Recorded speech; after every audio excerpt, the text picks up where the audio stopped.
Yep. Okay. Go! Will you hand me my screen box?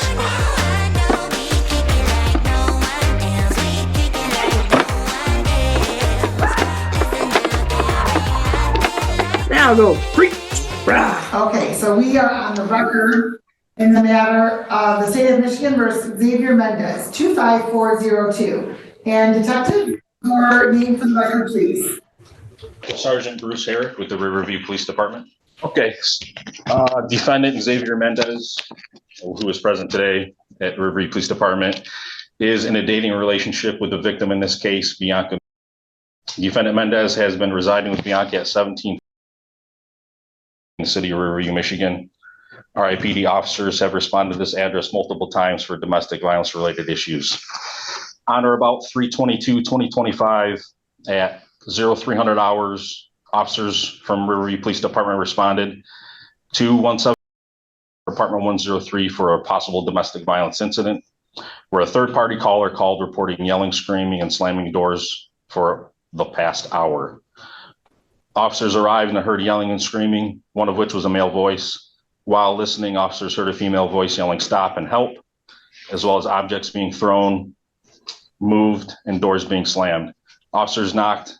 Bianca answered the door, told officers her mother, Tammy, had fallen and was now injured and needed to go to the hospital.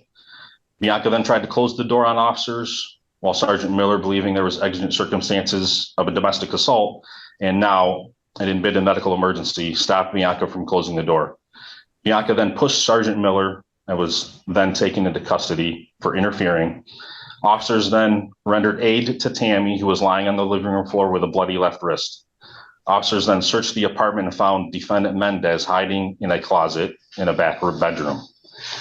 Mendez was arrested for suspicion of domestic violence. While in custody, Mendez was searched prior to being placed in jail. The jail cells were also searched prior to Mendez being lodged there. However, several hours after being in custody, when an officer was allowing Mendez to make a phone call in the RIPD processing room, the officer noticed an object in Mendez's pants. When asked, Mendez told the officer he did not have anything in his pants. The officer checked Mendez's pants and discovered an unmarked prescription bottle with 73 Adderall pills wrapped in paper towel. Mendez's criminal history is extensive and includes a felony conviction in 2015 for home invasion first and assault and battery, a felony conviction in 2023 for larceny from a person, which was a plea bargain from original charge of armed robbery.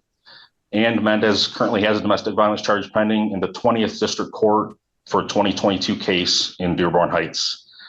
Mendez also has many assaultive crimes, including domestic violence, armed robbery, and weapon possession that have been dismissed, including a felony CSC third case that was dismissed under HIDA in 2015. Further, Mendez is currently on active parole due to his larceny from a person conviction. Mendez has many parole conditions, one of which is no contact with Bianca, who is a victim in this current case.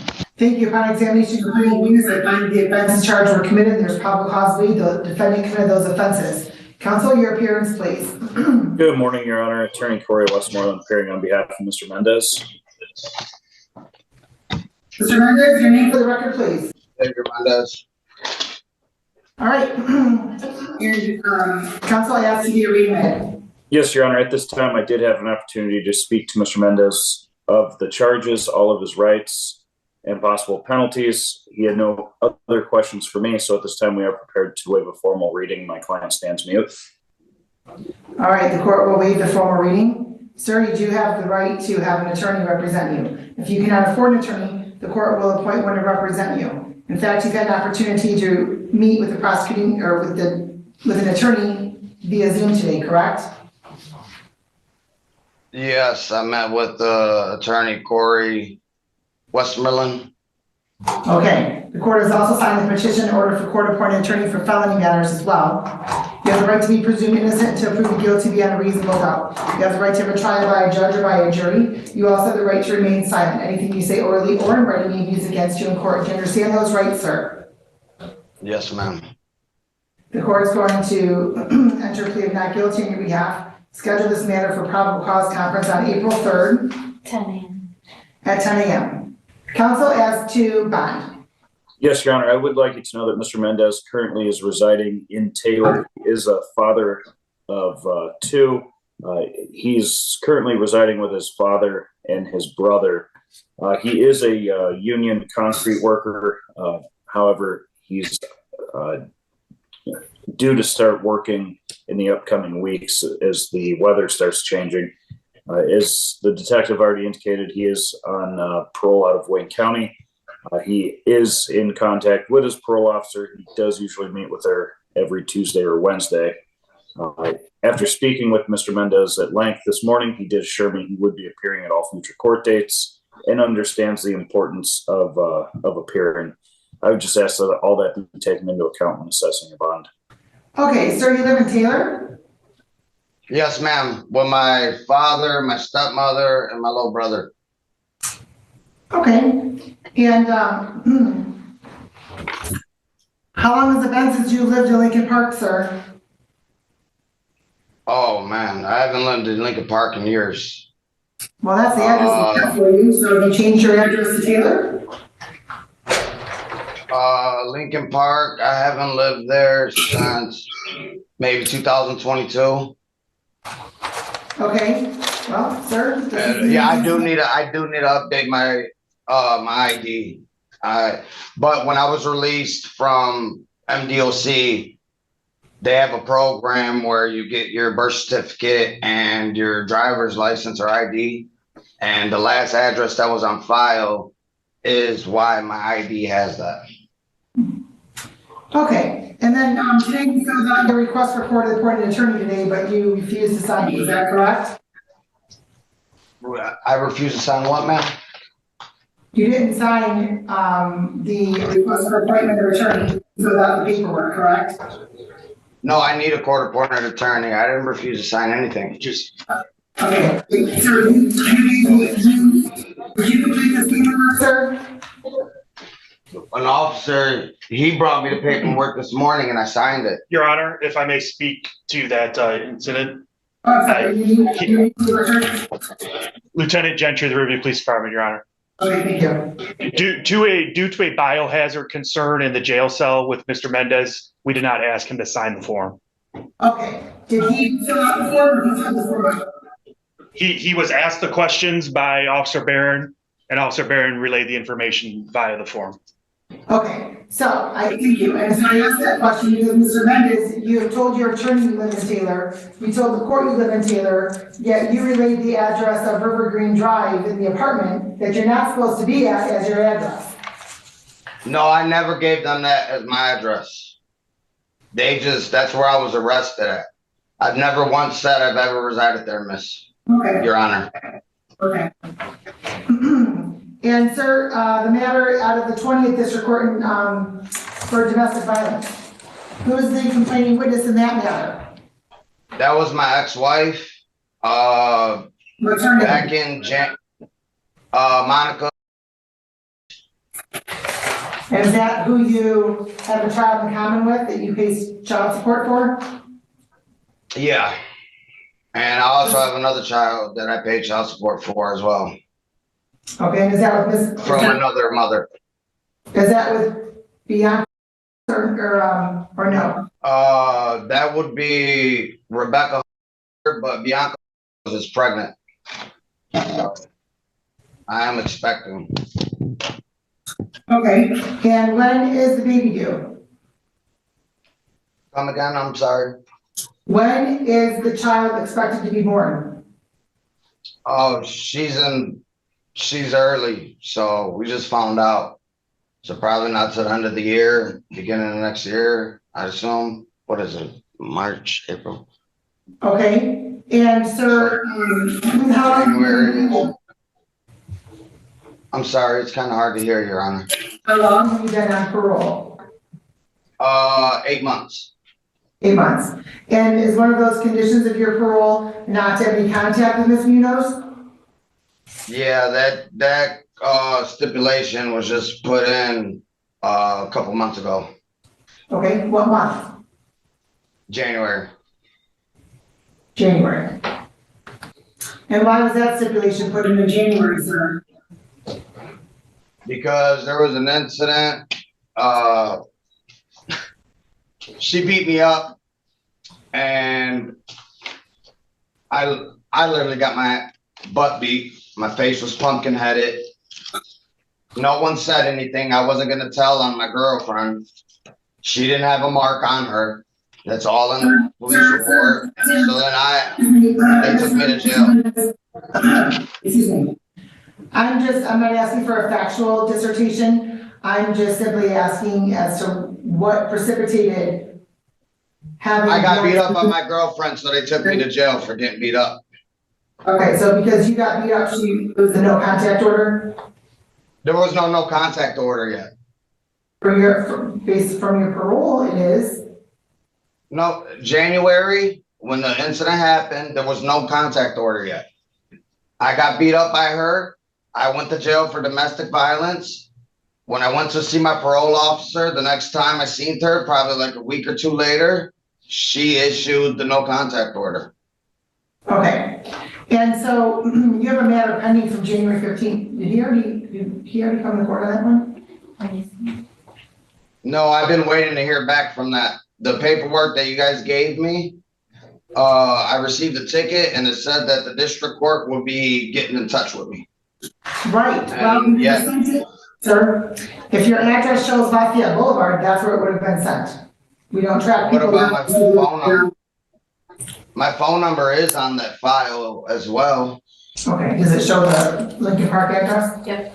Okay, we're gonna pull that matter, we're gonna arraign you on that one as well, because it's currently in warrant status, because we sent it to the last known address that we had, which was Lafayette Boulevard. That is why it is your responsibility and important to make sure you are updating your address, sir. And you did not do that. Do a change of address, nobody knows where to find you in Taylor except perhaps your parole agent. So we're gonna pull that file, and then we're gonna arraign you on that one as well. Where do you work, sir? I'm laid off and I'm waiting to go back to work this month or the first week of April. I'm in 1191 Labor's Union. I do concrete. I usually work 7 days a week, 15 to 17 hours a day. And why aren't you taking care of your matter out of the 20th District Court? The domestic violence, why haven't you taken care of that matter? Because I have PTSD and I don't like sitting in the jail cell. I wanted to wait until I was off parole and get my ducks in a row before I actually have to go through with all that. It's a lot to sit in these holding cells. Well, sir, I would think that part of one of your conditions of parole would be to get all your ducks in a row before you're released from parole. But I'm showing here that as of July 10th of 2024, paragraph 5 of your special conditions, you must not have verbal, written, electronic, or physical contact with Bianca Munoz. That wasn't from July 10th. That was from January. Ask my parole officer. She's right there. Sir, I know what I need to do for my next steps. You do not need to tell me what I have to do. Oh, I'm sorry. I didn't mean that disrespectful, Miss, Your Honor. I'm just stating that July 10th, that was not a stipulation. That stipulation didn't get put in place until January of 2025. Madam Parole Agent, if you could please state and spell your first and last names for the record. Agent Dappermont. All right, thank you. And when did the no contact provision become a condition of Mr. Mendez's parole? January the 28th of this year, 2025. Okay. And Mr. Mendez was aware of that, correct? Yes, he was, and he signed it. Your Honor, may I please say something? Yes, please. The 3 times since the special condition has been placed, I will remind Mr. Mendez every time he reported to stay away from Bianca. He has a special condition every time he would report. Thank you very much. Was there anything else you'd like to say? As far as a job is concerned, he has been telling me since he's been on parole that he's going to go to the union, he's going to the union every time he reports. I told him this last time, we're not looking for the union job no more. you're going to a job there. So he is not working. Oh, okay. So, Mr. Mendez, have you at any point since you've been on parole provided your parole agent with a paycheck, proof that you're actually working? I call my union hall every Sir. month, ma'am. Sir, my question is a simple yes or no. Have you, since you've been on parole, provided your parole agent with proof of a paycheck from any job that you've worked since you've been released from custody and on parole? No, ma'am. No. So then you don't work. You've been on parole for 8 months. And I guarantee, sir, that during those 8 months, there was construction pouring season, sir, and you have not worked. So stop using the union as your employer, because clearly, sir, you're either not employed or a member of the union, or you're refusing to work at the jobs or whatnot. But there are plenty of concrete cement jobs that have been poured over the last 8 months. May I say something, Your Honor, please? Oh, sure. Okay, so I came home in July. That is the worst and hardest time to get a job through the union because it's the end of the season. So that is why I did not get a job.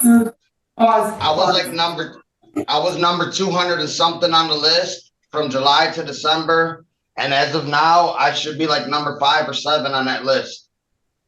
Sir, let me be very clear with you. I may not look like I pour concrete or I know much about concrete, but I certainly know that July is not the end of the season. And I can certainly tell you that there are places all over the state of Michigan that were pouring even through December because it was a much more mild temperature through the month of December and people were still pouring. So July was certainly not the end of the season. So do not try that with me. That was not what I was saying. It is towards the end of the season, ma'am. July, August, September, October, November, December. It is the hardest to get in at that time, miss. That's what I'm trying to tell you, Your Honor. I have to call my union hall and the BAs. They tell me monthly, okay, you're number 275.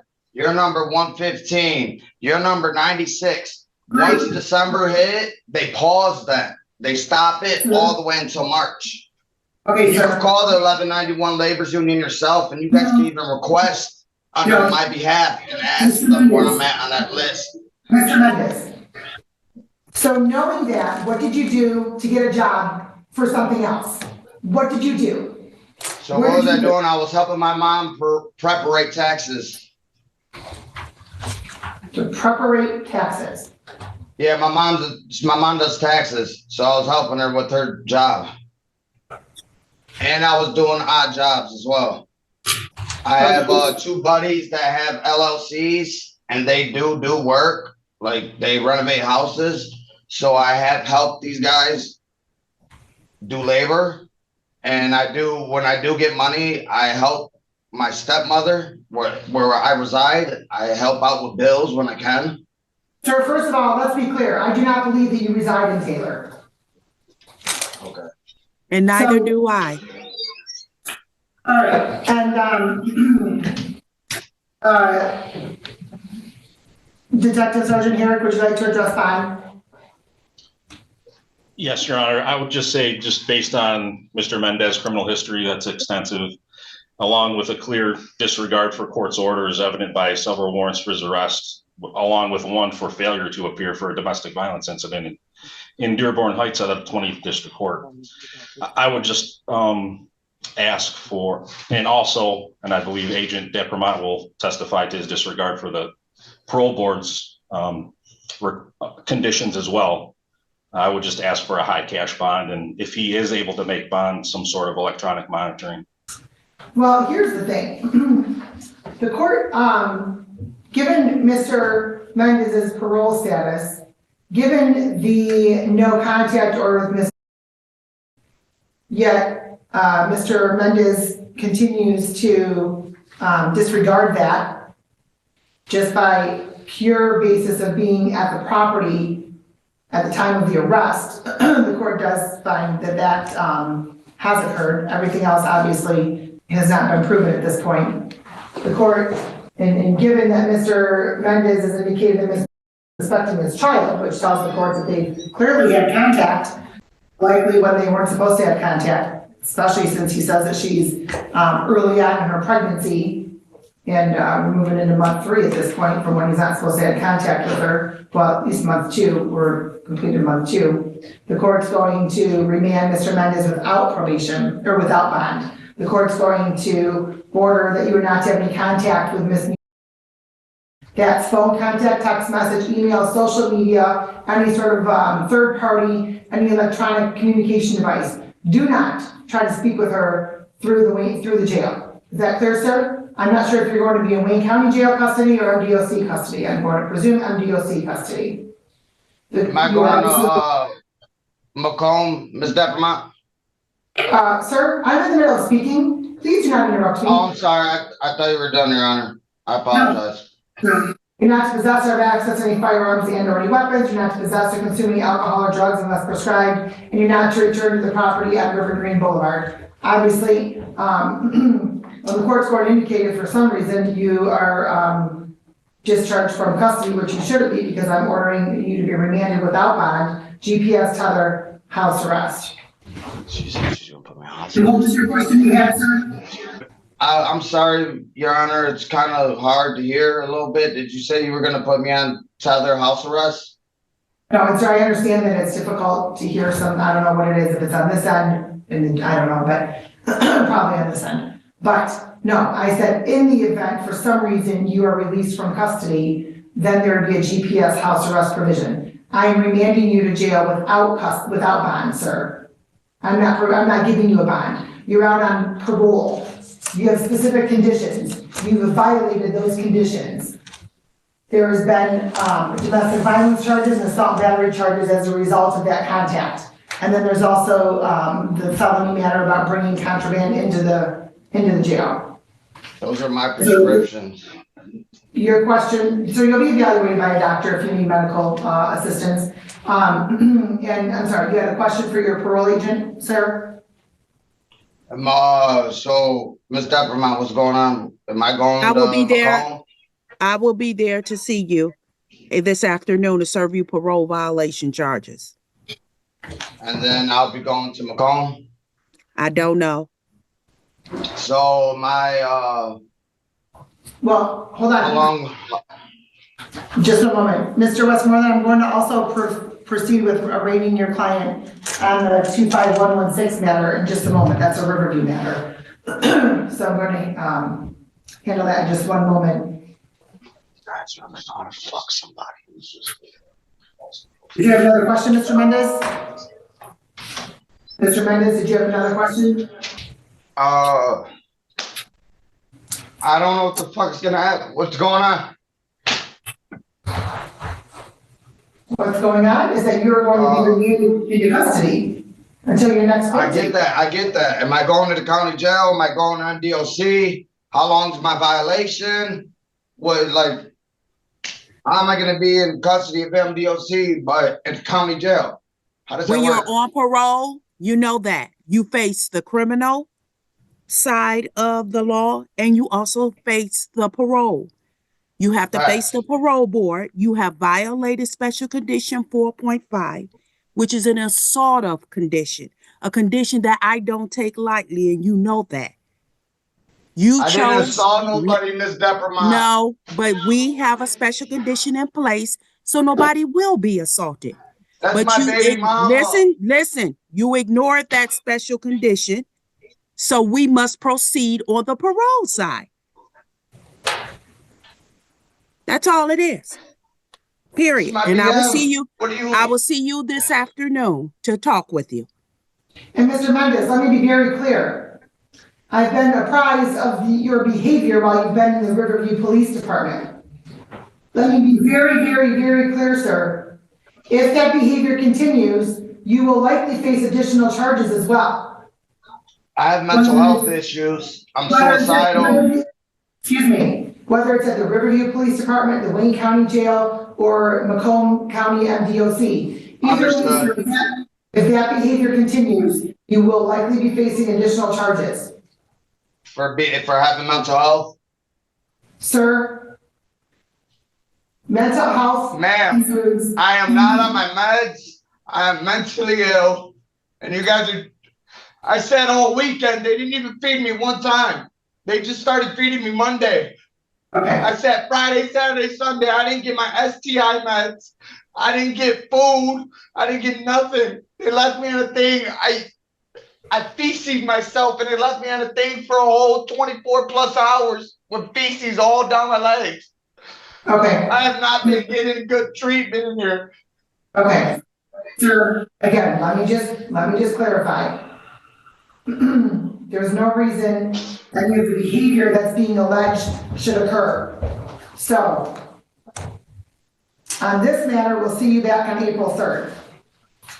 On the other matter, which is your matter from January 15th, and counsel, I understand that you're at a disadvantage, so this is case 25116, City of Riverview versus Xavier Mendez. I understand you're at a disadvantage because you don't have this information, but I will just go forward with the arraignment.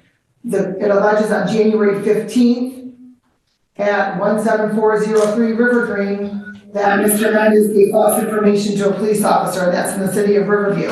The maximum penalty upon conviction is not more than 90 days in jail and or a $500 fine. The court's going to enter a plea of not guilty for purposes of the arraignment on that matter. We'll schedule that matter for a pretrial on April 7th. Now, Your Honor, I'm supposed to be getting a colonoscopy and also a throat thing. I have low hemoglobins. They're trying to find out if I have cancer or if I'm eternally bleeding. And the next 5 days of this month, I'm supposed to be getting blood transfusions and iron infusions as well. Okay, sir, there is a medical facility within the MDOC. There's even a medical facility within Wayne County Jail, so they will provide that to you, okay? I will mark your file medical, and that will be addressed. Thank you, Your Honor. The court's going to order bond on 25116 in the matter of $10,000 personal as is remanded on the other matter. All right, thank you. I'll call you back. Thank you, Judge. All right. Your Honor. Thank you. Yeah, be court. I'll call right back. Okay. Good morning, Mr. Sorrell. Your name, please? know it by now. Say it again. You know it by now, Greg Sorrell. All right. So your lawyer tells me you wish to waive your right to a preliminary exam. Is that right? That's right. You're charged with assault, resisting obstructing officer causing injury. There is a disorderly person is count 2. That's a misdemeanor. And then you have a habitual second, meaning if it's proven you had the prior felony and you're convicted here, you could get 1.5 times the max or 6 years. By waiving your right to an examination, you're waiving the requirement that the people show that the crime was committed and that you were the one who probably committed the crime, and you'll automatically be bound over for further proceedings on the charges contained in the complaint and warrant. You understand that? Yeah, I know. I'll be bound over down here to the circuit court down here. Good. All right. Do you wish to waive that right? Of course. Anybody force you to do that? No. Waivers accepted. You're bound over for further proceedings to the circuit court. The AOI date will be April 1 of 25 at 9 a.m. I'm going to go ahead and continue the bond. All other bond conditions are continued. April 1, sir. 25,000, 10% with those bond conditions. I wish you well. Good luck. Thank you. Jesus is number one. Jesus is number one. I don't care, man. There you go. You know what, Judge? You need to get number one with Jesus, and you might be not having top skill from everybody. Please. Not having Mute him. Jesus. Okay, thank you so much, Judge. You all have a good day.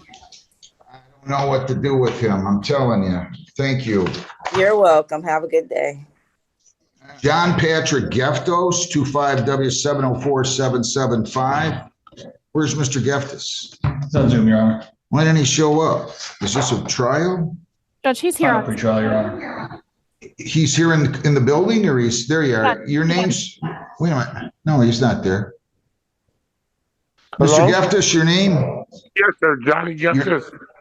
Michael A. Carmen, P73824, on behalf of the defendant, Your Honor. I don't know what they want me to do. I didn't order the victim to appear. They should move the Nolly process. I have no issue. It says the complaining witness failed to appear despite being informed by BA over phone, victim's advocate. So he's going to either have to move to dismiss this, and that's fine if that's what he wants to do. Your Honor, the prosecutor asked me to make the motion. So based on that, I move to dismiss. I didn't order anybody to do anything. If I ordered somebody to appear and they didn't show up, look, this is all nonsense anyways. They should just be moving to dismiss these. That's I'm with you, Your Honor. That's what I'm telling him to do. If he doesn't want to do it, I'm setting it for a trial.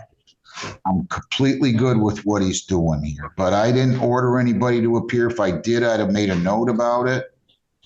And if he subpoenaed them on his own volition and the victim didn't show, he has every right to not move to Nolly process. I don't know why.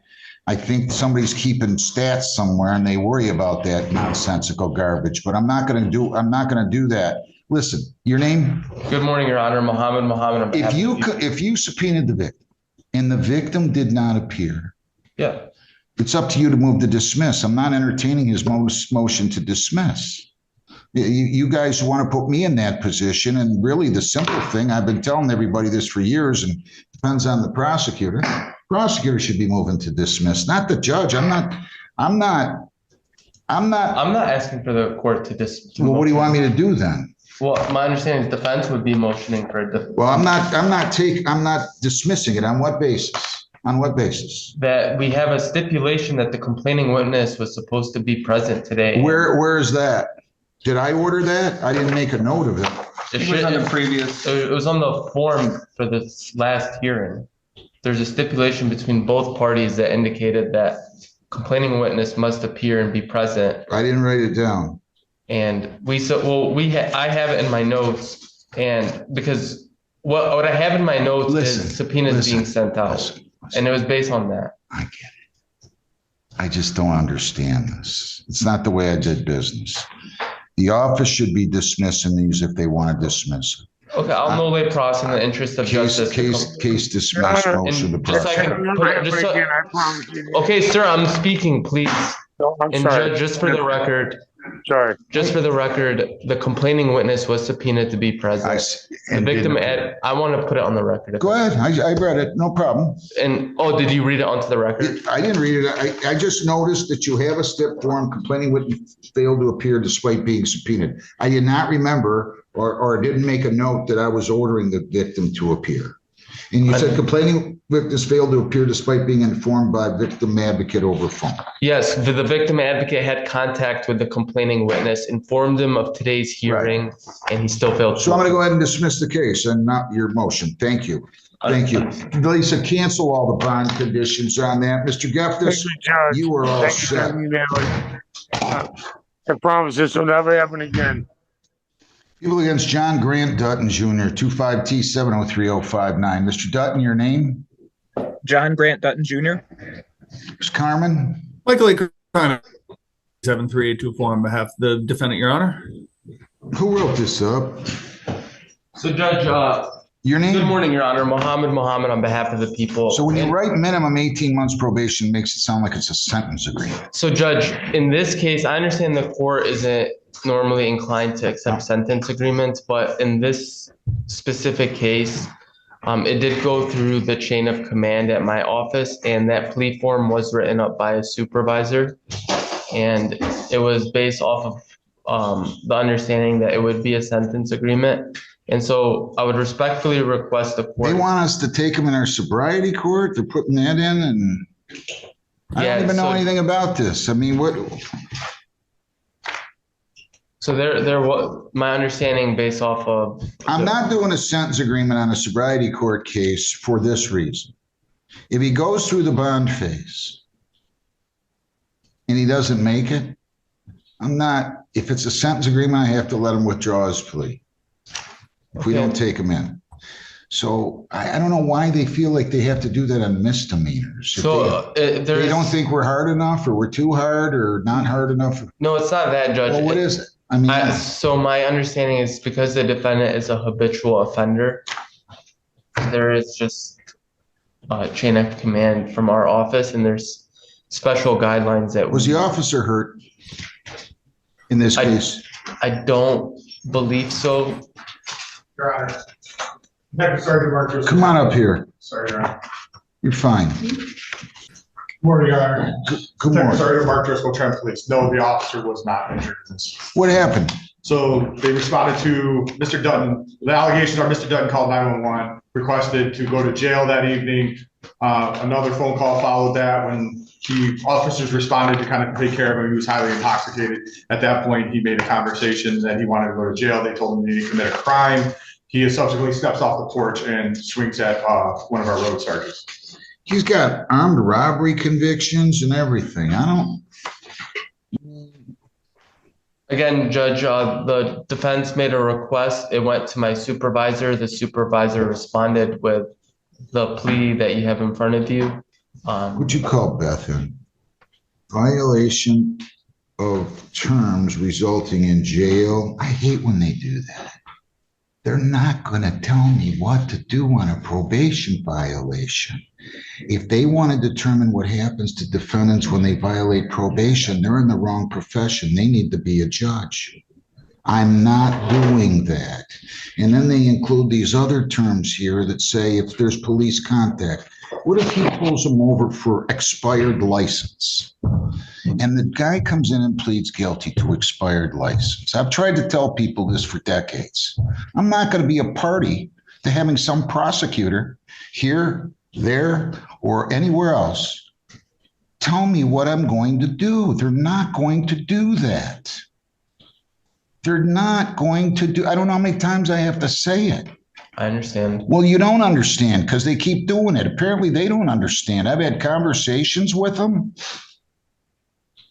I am not about to box myself into a corner where somebody's stipulated agreement written in small print is going to put me in a position where I have to send somebody to jail that I don't think deserves jail.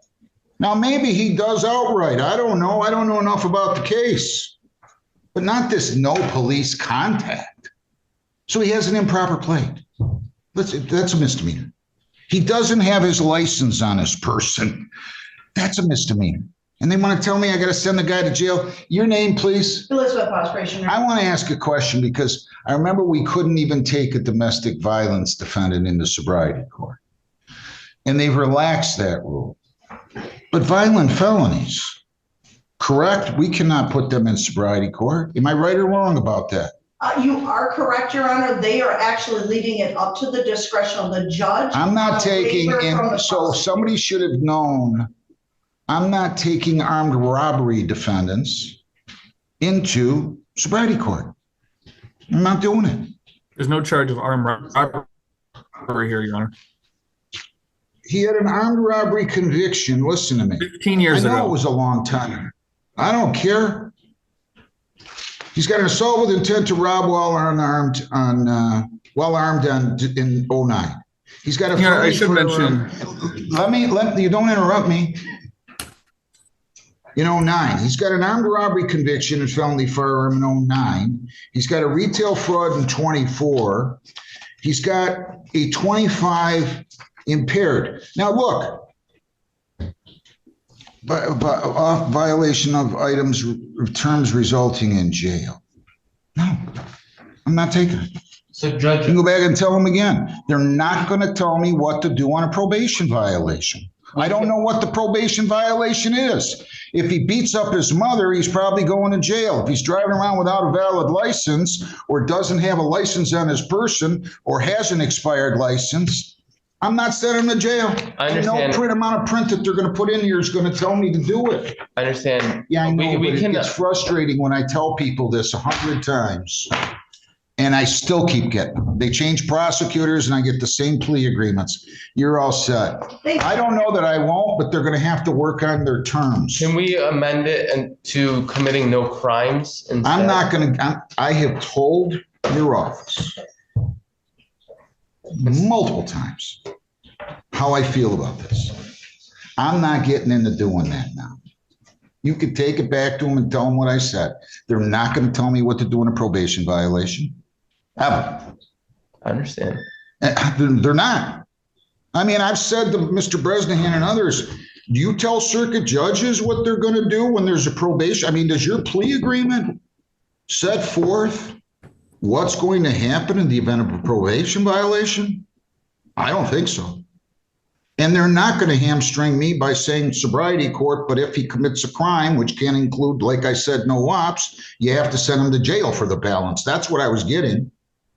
This one doesn't specify how long. Look, I take this seriously. And when I get a stipulated plea agreement, I'm not going to say yes and then do something different. I'm not. So you guys can go back to the drawing table. If they feel that uncomfortable about this, then send him to circuit court. Honor, he can go, he can, hang on. Don't interrupt me, Mr. Carmen. He can go up to circuit court. They can plead him to a 1-year misdemeanor there. And he can do all those things. They can put him on there. And if there's a circuit court judge that has no problem with it, God bless him. I got to go home and sleep. I'm not going to let people tell me what to do, period. And I've had this the last discussion I'm going to have with your office. Last one. Don't send me garbage telling me what I'm going to do on a probation violation again. I'm telling you. Go ahead and smile. It would be funny if I hadn't had to have this conversation at least 48 times. No, I understand. Okay. Well, I know. I've had it with every prosecutor that's been in here since in the last 15 years, it seems like. And they keep sending it back to me. So I'm adjourning this 1 week, and you guys are going to figure it out. And if it isn't resolved, I'm not taking it, Mr. Carmen. No, I'm not taking it. I'm not having people tell me what to do. That's not their function. I was going to ask if we could just waive him and bind him over now in the case, and we'll whatever you guys want to do. You want to do it, do it. I could care less. I could care less. Is that what you want to do? Yes, please. Where's that file?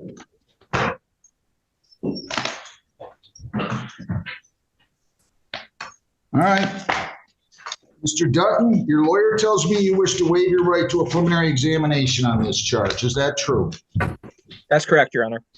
If you waive your right to an exam, you'll automatically be bound over for further proceedings to the Wayne County Circuit Court. Do you understand that? Yes, Your Honor. Is that how you wish to proceed? Yes, Your Honor. All right. So you understand by waiving your right to an exam, you're waiving the requirement that the people show that the crime was committed and that you were the one who automatically committed, you were the one who committed the crime, and you'll then be sent to Detroit, correct? Yes, Your Honor. All right, waivers accepted. You're bound over for further proceedings. You're out of custody. It was a $10,000 personal bond.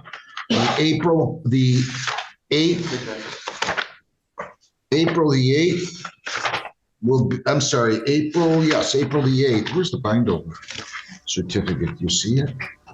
AOI date will be April the 8th. No, it's going to be 2 weeks since he's out of custody. April 8th. And bond setting him on a 10,000 PR. No objection to continuation of bond, counsel? No objection. All right, so that'll be the date. Good luck to you, sir.